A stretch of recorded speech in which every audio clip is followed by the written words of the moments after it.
Welcome back to the Fire Break. I'm Steve Wolf, sitting here in beautiful Boulder, Colorado, where we occasionally have some fires. We're sponsored, as you know, by Team Wildfire, and Team Wildfire is building some really cool stuff with jet engines to apply retardant over huge areas really, really fast in the hopes that that could stop a fire. And speaking of stopping fires, the best way to stop a fire is not to have it in the first place, right? What is it? A good offense is no, a good defense. I don't know. I'm not the football guy, but you know who is the football guy and who does know a lot about wildfire prevention? Jay Willmott, right here from our own Colorado. Go ahead, say it for me. Division of Fire Prevention and Control. There you go. Catchy name. How are you, Jay? I'm doing great. Thanks. Good. What are you working on these days? Just compliance throughout the state. It's kind of our high time right now, moving into the summer. The mountain passes are starting to thaw out, so we're getting our inspectors out across the state and checking in on schools, hospitals, and enough to keep us busy. What are you checking for? So we just check for regular life safety compliance. Our program, I'm branch chief of the fire prevention for the state. We do everything from hospitals to schools to nursing homes, assisted living facilities, even casinos, gaming, fireworks. So we just make sure everything's up to code, up to a compliant level we're comfortable with, and issue our part of the licensure for those facilities. Okay. So these are largely internal structural fire safety issues. For the inspection part, we also have a plan review section that does kind of the pre-planning stuff. So we look at building construction, what they're proposing to do. So we catch it on both ends, pre-build and then post-build, and make sure everything's in compliant and whoever's in that space is going to be safe. And what's the latest in terms of your planning so far as wildfire prevention, wildfire mitigation, wildfire spread reduction? So I can say the state is starting to adopt a wildland urban interface code. So we're going to have a minimum standard on barriers between the wildland interface and structures. We've got a wildland resiliency code board that's putting a lot of work in. That should be coming out July 2025, so still a ways out. A lot of conversations are to be had on that, but that gets more into our wildland group, and we have a great team of professionals over there that do that. Okay. And so I would imagine that in this area, that's certainly a big area of concern. Oh, definitely. No, and those guys that do it, they have a really full understanding of, how the wildland interfaces with the suburban populations, and even in the rural communities, how development's going to affect that landscape. But I leave that up to the professionals. We're more of the world's most boring book club, is what I call us. We're the code nerds. The code nerds. All right. So you know what you're looking for when you're going out, your commercial, doing commercial inspections. Yeah. Are there aspects of, commercial code that don't apply particularly by law to residential homes, but would be well borrowed in order to mitigate people's own risk? Well, with fire prevention, the more you can do, the better. Whether or not it's mandated or you have to have it is a different story. We start getting into different code books. So we work a lot with the Life Safety Code, NFPA 101. For sprinklers, it's NFPA 13. 72 is for fire alarms. But then we also have the international code sets. So the IFC, the International Fire Code, is going to get more into those commercial structures, strip malls, different types of those occupancies. But then when you get into residential code, there's a separate code book called the IRC, the residential code, and that has laid out all the requirements for residential structures. It's not mandated nationally yet, but while I have this platform, I'm advocating for residential sprinklers. Please, if you can, please do. I know it's a big expense, but insurance loves it. We love it in the fire service. The sprinklers really do save lives. And then the normal stuff that everyone hears growing up: change the batteries on your smoke detectors, have a exit plan out of the house, those sorts of things. So when we're talking residential versus commercial structures, there's more things that are implemented in the commercial structures than the residential structures. but there's nothing that's one shoe fits all. There's things that you can do on the commercial side that if you have the means, you could implement into your residence.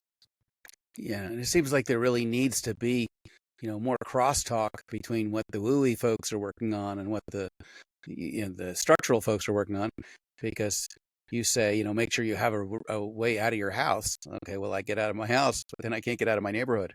Right, exactly. No, so we're having a lot of those conversations right now on subcommittee levels. We all come to it from different points of view, so sharing those conversations and having those conversations, I think, are important, and it's going to help us reach our goal, which is a safer Colorado. Yeah, right. And now, isn't there also an increasing cross-pollination of fire where wildland urban fires, become large-scale residential fires, and vice versa, right? You have a home fire in the WUI and it starts a wildfire, and then Right, you have, and when we say wildland fire, we're not necessarily talking, you know, 60-foot, giant trees all around, right? right. Grasslands are also wildland, and it was the grassland fires really that brought the Marshall Fire into Marshall. Grasslands and high winds. Colorado has got a cocktail recipe of quick wildfires. And you're absolutely right. It can very quickly go from a wildfire type of response to a structural response. We have things that make fire move quickly. We have high winds, we have dry fuel loads, and we have steep pitches. Fire likes to climb up hills really fast. They can be wind driven, and that's kind of what we saw in the Marshall Fire. What we're looking at now is what can we do to, you'll never eliminate all of the risk. I mean, it's one of the prices we pay for living in such a beautiful state, but how can we mitigate those risks as much as possible? And where my team comes in, how can we prevent things from starting? The easiest fire to fight is the one that never starts. You don't even have to leave the station. So that's kind of what my team and kind of what we're focused on at DFPC. How can we make Colorado safer with the inherent risks that are present? So you're really, working from code books largely, right? Yeah. You've got a code and it says, this structure has to have XYZ protection levels, and Mhm. not too many stored boxes in the fire escapes and stuff like that, right? Right. So what are the types of things that you see on a regular basis that worry you? Where it's beyond what the builder and the architect have done. Let's say, they put in the sprinklers, everything's to code, it works, but then the occupants come in and do things that kind of offset the benefits of what the engineers and architects have done. What do you see people do, and what should people watch out for? We've seen it all. The things that I really clue in on are when I see a conflict with some of our lessons learned. Fire prevention is a reactive field, not a proactive. So something will happen. There'll be a loss of life or a massive loss of property. We'll come in afterwards and look at it and say, what were the contributing factors that made this as bad as it was? So things I'm looking at when I go into a structure: means of egress, locked exit ways, lessons we've learned over time. We can talk about historical fires that have spurred a lot of these code changes. Triangle Shirtwaist Fire for locked exits, large loss of life there. Station Nightclub, not enough exits, improper interior design, I guess, for lack of a better term. Things that Urethane foam, not the best thing. Yeah, things that help fire spread. And these are things that I see pretty much on a daily basis we go into. I'm the fire minded person. That's my job. So when I come in, I'm supposed to be looking for those things. But occupants, they're going to store things. Restaurants are going to store things near exits. That's going to limit egress pathway width. But that's where I come in. I speak that language. I have that background. So I can kind of tell them that, hey, this is wrong and this is why. Not just the what, but the why. And a big thing that I'm always harping to my team is we're looking for commitment over compliance. There's things we can fix, but if I go in and I'm education minded and I'm teaching these, you know, office administrators or the staff, back of kitchen staff on, hey, this is wrong, this is why, this is what the rule is, that gives us a continued commitment towards being fire safe. And that's going to get you a lot farther than compliance that day. A lot of these places, we're there on site maybe once every 3 years. So let's say 1,000 days, I'm there one day. They're going to be there the other 999 days. And more than likely the fire isn't going to start on that day I'm there. It's going to be, the busiest day, the worst possible time. So if I can get these things in these people's minds and I can educate and get that commitment for them, I think we get a better final product. Yeah, definitely. And I hope the fire's not going to be there on the day you're there too. It would be very I convenient. saw We're doing good Backdraft, you'd be a suspect. the documentary Backdraft. Exactly. So I notice you've got a cool badge there, Yeah. and you wear that when you're on duty, and people know who you are. What happens when you're not, behind the badge? It was just regular Jay walking around, in your jeans and t-shirt. I suspect, don't ever turn off that Firewatch mindset. Yeah. You can always tell who's in fire prevention at a restaurant because we're always staring up at the ceiling, looking at the suppression systems and looking at the fire alarm, the horn strobes around the building. I do like to turn it off. I have a great personal life, but my fiance is always on me when we go places. I'm always looking at the exits. When we go to hotels, I'm always seeing where the nearest stairwell is, what's our quickest way out. But that's because I've studied things like the MGM Graham fire and I've seen what can happen, but it's hard to turn that brain off sometimes. And not necessarily something you should do, right? In fact, I would say the opposite. More people should be aware of that. Everyone should be aware of that. Go to a Absolutely. hotel, count how many doorways it is to the stairway, because crawling on your knees in the smoke, you're probably not going to be able to see what you're looking for. Right, definitely. But that's kind of where our job comes in. We try to prevent those situations people to find themselves in. But yeah, if people had a more fire minded approach, I mean, it would make egress a lot quicker for people and would keep people safer. But I understand I speak a very particular language. I have a very or specific set of skills, if you will, that is the reason I do that. It's the same thing if you're an avid hunter and you're driving down the road and you see a buck, you start counting points or horns, or if you're a skier, you have your eyes up in the mountains checking out the couloir, looking at snow conditions, stuff like that. So it's the same dynamic. It's just applied in a much nerdier fire prevention way. Yeah, that's what we right in law enforcement. It's code yellow. It's just like always looking around, knowing what's going around you, who's there, why are they there. Right, that's Right. situational awareness. Yeah, not Right. putting your back to the door. Right, exactly. Don't go in the bank at all in the first place. Right. Exactly. Yeah. So, in what other areas does SA apply for you for situational awareness? Well, coming from an emergency response background, I was an online firefighter. For that, I played football. So having your head on a swivel and kind of knowing what around you is kind of my forte. Um, in my personal life, I'm a big avid skier. I do a lot of mountaineering here in Colorado, climbing the 14ers. So constantly assessing and reassessing, potential risks, potential dangers. Um, it's kind of a constant. Badge on. I'm looking at fire. I'm in a facility. I'm doing the inspection. I'm doing it on behalf of those residents, keeping them safe. But even driving down the road. I mean, I'm not sure how often you drive Colfax Avenue, but it's a dangerous road to drive if you don't have your eyes open. There could be No people kidding. pulling out in front of you. Just trying to keep yourself safe at all times. So you said you're an avid skier. I am. So I want to see how close we are in the crazy zone. Okay. I don't get on a ski lift unless I have a piece of rope in my background long enough to get down to the ground from it. It's a good rule of thumb. I don't go that far.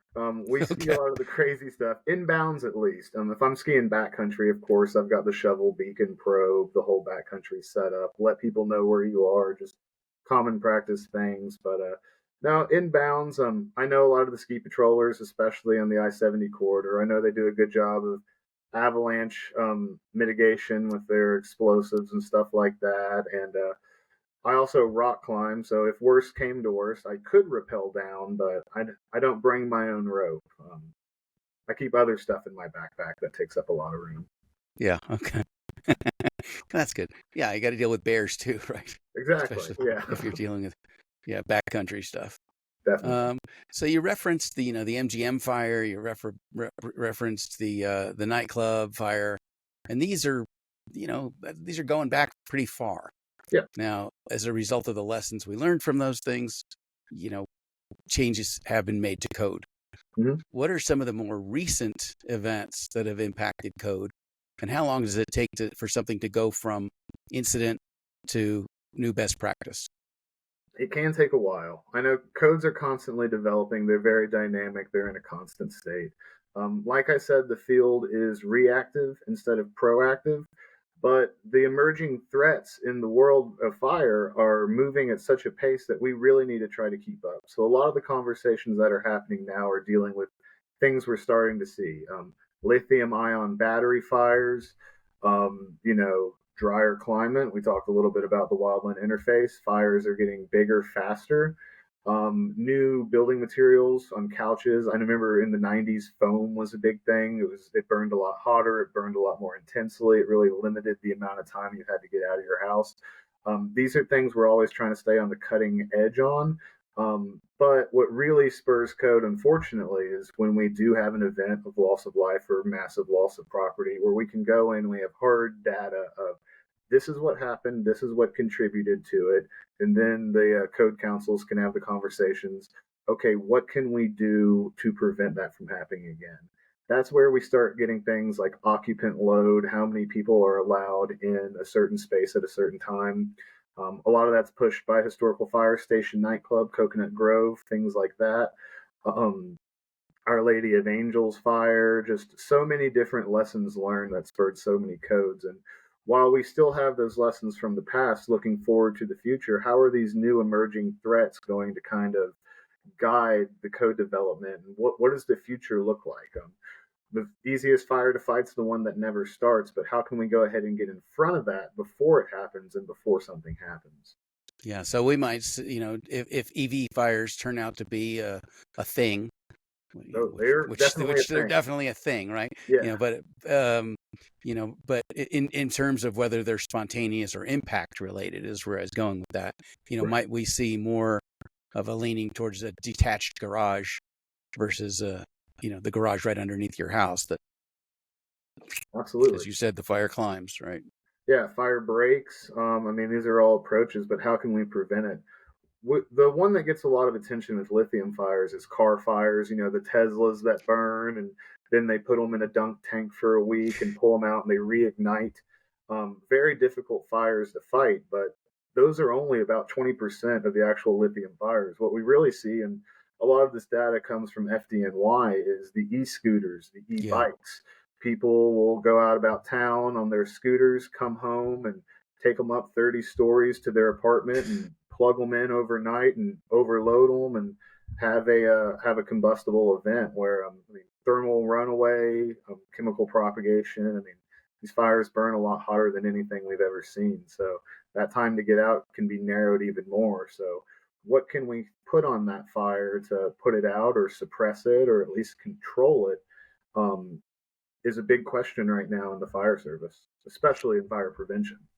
Well, in that fire quadrangle of fuel, oxygen, heat, and chemical reaction, Mhm. a friend of mine is working on some technology where he's taking away the heat by immersing lithium-ion battery fires into a slurry of liquid nitrogen and dry ice. Have you seen any research on that?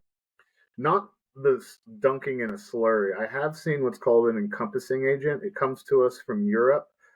There's kind of this weird battle happening right now with our major, I guess, standardization companies, NIST, the UL. They've deemed that lithium ion battery fires are very hard to do safely. So they're not doing as much testing as, on normal products. So we're getting a lot of things from Germany and the Netherlands of this encompassing agent. And basically, what it is it's using the polarity of a chemical of a lipid surfactant to basically do the same thing, eliminate one of those pieces in that fire tetrahedron and stop the chemical propagation, the thermal runaway, if you will, through the different cells. But a dry ice slurry, we're open to any and all ideas, and all of these things are also going to have price points. So, one might be a better solution for, one department versus another one, different parts of the country, different elevations. So we're all ears right now to see what we can find. Yeah, But I saw the testing on the liquid nitrogen stuff. Basically, just freezes the battery to minus 300 plus, and stops the chemical reaction, right. which is pretty cool. That sounds like a promising approach. I mean, knowing what little I know about chemical reactions and liquid nitrogen, I would imagine something like that could be effective. But how do we implement that to crews? Do we Right. bring a water can that's full of liquid nitrogen? How does that work with cryogenics? Yeah, essentially, right. Well, that's the fire service. We're always changing. The joke is we always hate two things. We hate change and the way it's always been. So something's going to have to happen. Yeah. So how do you? Well, I guess just by you yourself being in the fire service, you're impacting change. Yes. And I say this simply as a function of your age, right? That right. The younger people are more likely to embrace change than older people, True. by and large, right? True. Rule of thumb. So, are you seeing more turnover in the fire department where it looks like technology advancements will be more appreciated and adopted? I'm hopeful in the future it is. Right now, fire prevention is one of those things. Not a lot of people my age are getting into it. A lot of people who are in it now were online firefighters that got hurt and got placed on less active duty and then made their way to the fire prevention branch, or came from the private sector and came into the fire prevention field, or started off as an inspector and then got to the science of it. So there's kind of this age gap right now of a lot of people who are doing this are in the later stages of their career, a little bit more experienced. And then there's people that are coming into the fire service. They're not coming straight into fire prevention. It's a lot funner to kick down doors and save kittens, kiss hands and shake babies, than it is to join the most boring book club in the world and learn how to do the Hayes and Williams formula and how hydraulic calculations work. So it's usually a more of a journey than a destination for a lot of people. But I am seeing that changing when I come to these national conferences. A lot of fresh faces in the crowd, and I'm hopeful that the speed at which we accept change and is going to keep up with the rate as that we're seeing change. But right now, I think we're a little bit behind the ball, but not in a bad way. But that's just industry field as a whole.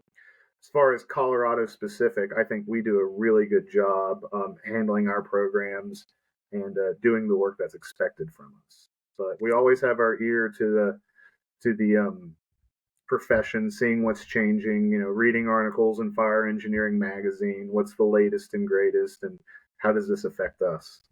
Yeah, I enjoy that magazine quite a bit, actually. Oh, yeah. That's Mostly for the pictures, But... Yeah. Pop-up edition. No, I swear, I read the articles. Right. Yeah, indeed. So you talked about in the 90s when we saw more foam coming into furniture. Mm-hmm. Interviewed Frank Freevault last night from Cal Poly. He referred to the plastics in our home as frozen gasoline. Yes. So can you speak to that issue of heirloom furniture, versus modern furniture, which is basically the idea. Heirloom furniture is made, the stuff you inherited from your grandma. It's made of wood and cotton. Right. 3 minutes into the fire, you can still put it out. Whereas your vinyl sofa filled with polyester, 3 minutes later, there's no saving the whole building. Right. Well, it's a difference in the chemical composition of the materials, and they have what's called a heat release rate. The heat release rate of wood, I mean, we're talking a campfire. It's hot. The fire will propagate. The upper layer will form, but it's going to take longer before that room reaches flashover. These new composites, the plastics, they burn much hotter. They burn a lot dirtier, so that upper layer of smoke is going to form a lot quicker, and you're going to reach flashover in that room a lot quicker. The big statistic that we always push is, back in the day, you had 6 minutes to get out of your house safely before, it became an unlivable atmosphere, IDLH. That, depending on what you have, that could be under 2 minutes. That could be under a minute, depending on where the fire is. But that's why we harp on, having a plan to get out of your house, and having multiple plans on ways to get out of your house. Maybe you can't get out of the front door. Maybe you go through the back. Maybe you can't go into the living room. Maybe you go out a window. That's why that pre-planning in the home, not just for commercial facilities like we inspect, but residences, is a really important thing to do, a really important thing to have. And on that same note, change your smoke detector batteries. Smoke detectors save lives. We see it every day throughout not just the state but the country. People who are in the middle of REM cycle sleep, woken up by their smoke detector and are able to make it out of their home and live another day because of it. So a lot of those things, you learn Fire Prevention Week as a kid in elementary school. They still ring true even though you're an adult now. So keeping up on those are always important. Yeah, the fundamentals never go away. Right. Yeah. So in terms of home technology, I've got the smoke detectors in every sleeping quarter and all the hallways, and you can't look in any direction without seeing a fire extinguisher. Right. What are your recommendations for number of fire extinguishers, locations of fire extinguishers, 5, 10, ABC? In a home For residential, yeah. What would you personally recommend? Right. Well, if you're a fire prevention geek like me, you probably have one in the other wings of the house. So, one in the kitchen, of course, because that's going to be where you might see a fire the most often. And then maybe one in the bedroom if, a fire started away from the kitchen. But I would say if you're looking at home fire safety, the most important place to have one is going to be the kitchen. That's where you're going to see 99% of fires start, cooking fires, oven. There's just so many open burner flame cooking appliances that could be a point of ignition. That's probably where you're going to want to have it the most. And then the next big point would just be to be mindful. Don't leave candles burning unattended. Don't have hot plates in your bedroom so you can cook breakfast without getting in bed. Just common sense things that, sometimes go out of the window. Just be mindful of, fire is dangerous, fire is hot, fire can hurt you. Don't start fires. And that's really the best you can do.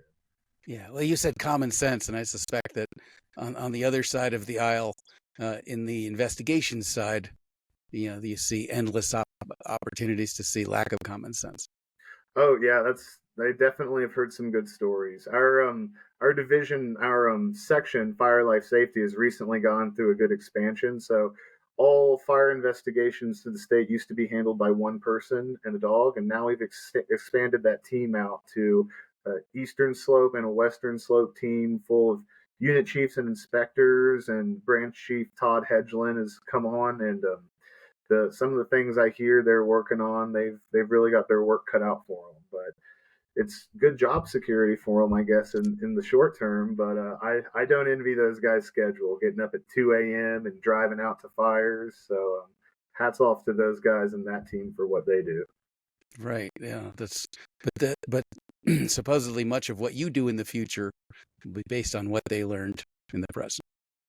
Definitely, and especially when it goes for shaping code. I mean, the investigators can come in and more high-profile fires, and we can do an after-action report, for lack of a better term. What happened? What were the contributing factors, and how do we never let that happen again?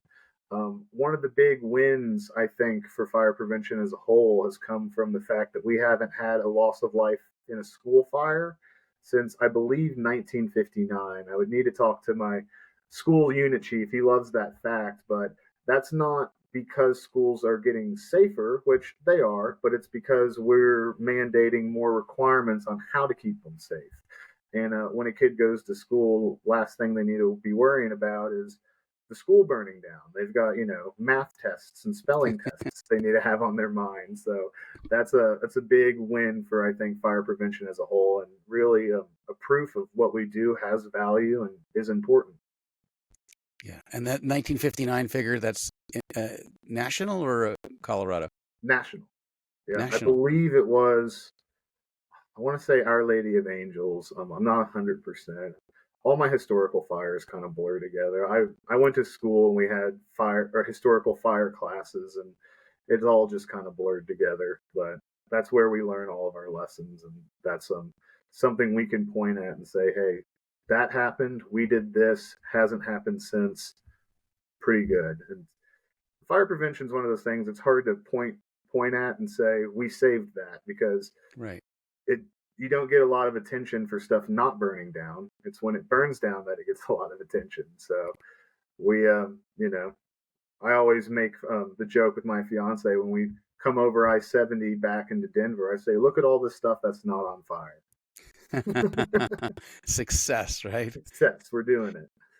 That's great. So when you hear a stat like that, no school loss of life fires since '59, does part of you feel like the odds are building up, or does No, all of you just feels like success? I think it feels like a success, and I think the direction the field is moving and the work we do in schools, I think is going to keep that figure down for a very, very long time. There's new emerging stuff. I mean, things happen. We do have reported school fires every year through our mandatory reporting system on our website.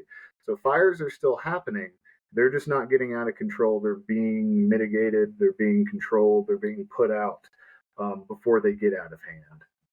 What about college and beyond? Laboratory situations. We still have a fair amount of threat from that. Oh yeah, no, it's I mean, different occupancies have different threats. So a laboratory, depending on what you have, you might have hazardous materials.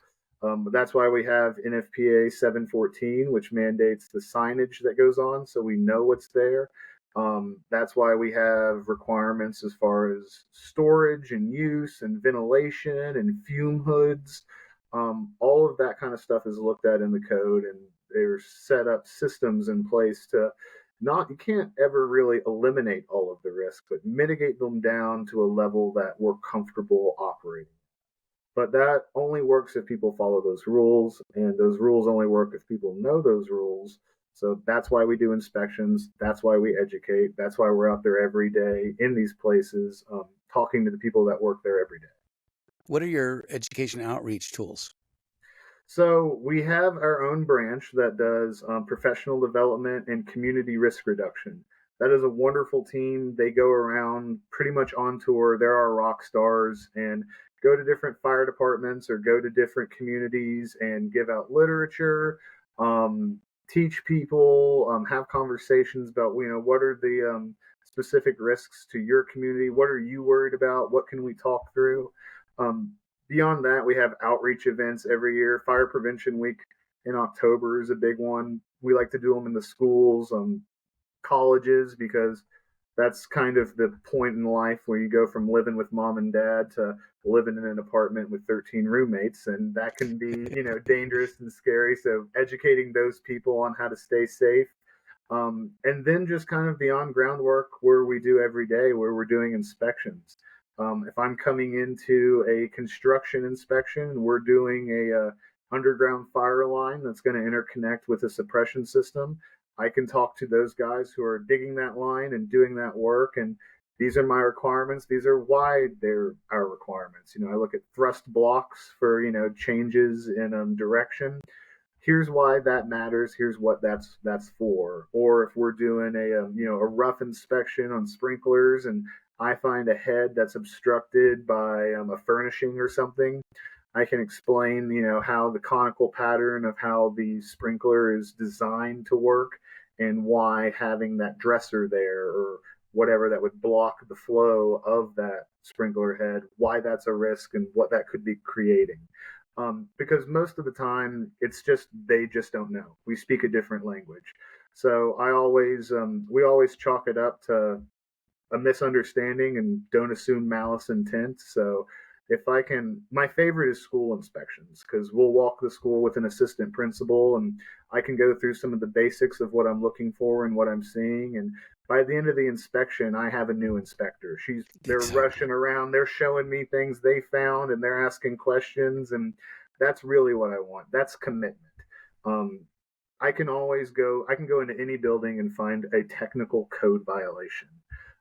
But if I can get someone in that building that's committed to keeping it safe and is committed to mitigating risk, that's really what we want. That's perfect for us. So based on your what I would call a friendly educational approach, right? Right, We're not here to get you in trouble or write you up. We're here to help you understand right, what actions that you're taking creates a safer or more dangerous environments. Why? Here's the science behind it, and then by I would say treating people that way, right? right. By respecting their intelligence and their and presuming good intentions, you essentially multiply yourself by creating an additional set of vigilant eyes and ears on that property. Absolutely. And I mean, building those relationships with people is key. I tell them, I'm not only here to do my job, I'm here to be a resource for you. If you're a maintenance worker and you're in a school, I've got a couple of, really star students down in the south of the state that if something's changing, they'll call me and ask me what the fire code implications are going to be. It's like, hey, we're redesigning the library, we're moving, bookshelves around. What do I need to keep in mind as far as exit width or aisleways? And I can work through that with them. And that's going to save us time on the back end if we were to come in and inspect it a year from now and we find, oh, you've created a labyrinth of fire. That's a little bit harder to fix after the fact. So, not only getting that commitment, but reaching out, building that relationship, and letting them know we're a resource for you into the future as well. Is really why we exist. It's what we do. It is our goal. It is the culture of my branch. That's our job. What you brought up the library specs. I think I was going to say for the first time, but not for the first time. We're finally living in an age where there's an overlap between library fires and prescribed burns. Right. Right? Yeah. It's more of a Florida problem from what Yeah, I've exactly. heard, but yeah, it definitely exists. Yeah. I hope that doesn't spread and that the right mitigation efforts are put in there. I hope not. Yeah. The idea is that we're scared of somebody else's ideas, and we can't trust people to know. Right. Well, We, anytime you take away education, I think it's yeah, to the detriment of the population. But as long as the code books are still there, we'll be happy. you're right, and they're all online. Right. Is and access to online code. Mhm. Is there a civilian version of that? If I own commercial property or I lease an office in a commercial building, Yeah. and I want to know, is this space safe for me? Right. There's not a gazillion Jay Willmotts out there Right. to come inspect. How can I access that information? So the information can be accessed to anyone. It's not, specific to us, but it depends what code you're going to fall under. So you can be under NFPA codes or you can be under ICC codes, and it's really going to depend on who your local jurisdiction is. So if you were a business owner and you were wanting to kind of do a little bit of that research for your own, I think the first step you would want to take is reaching out to your local fire authority, whoever those locals are. Ask them what the adopted codes are and what the adopted additions are, and they can kind of help you bridge that gap. I'm sure they'll come out and do their yearly inspections just on being a sorry, my dog's freaking out. Just for being a building within their jurisdiction, but then that'll kind of guide you on what code and what edition of code because the codes can change from the 2012 edition to the 2015 edition. Which is a good thing. Right. Hopefully, new things. Are you at home right now? I am. Yeah, my dog is really wanting to talk about his sponsors. Shout out Milk Bones. That's He's big. great. No, the reason I ask is because behind you, over your shoulder, I see sprinkler system. which Oh is no, this is actually just a heating vent. No, I don't. We I was don't giving have. you so much credit, Jay. I was thinking, No, I wish. man, listen. Hey, I'm moving soon, so that's definitely on my want list. But no, moving to Colorado from Kentucky. I took anywhere that I could get. So here I am. Okay, and where you heading? I'm sorry. You said you're moving soon? Oh yeah, just through Colorado, probably over near the office in Lakewood. We're based in Lakewood. I live in Denver now, so I get see. out of some of the traffic, get a little bit closer to the office. I've got a fiance now that lives with me, so some more space so she can I can not get on her nerves as much. I think is what we're shooting for. Well, good luck with that. Thank you. I need it. Go back to the code. It's much more clear. Got an ally in the code. It understands me. Yeah, right. You need the fiance code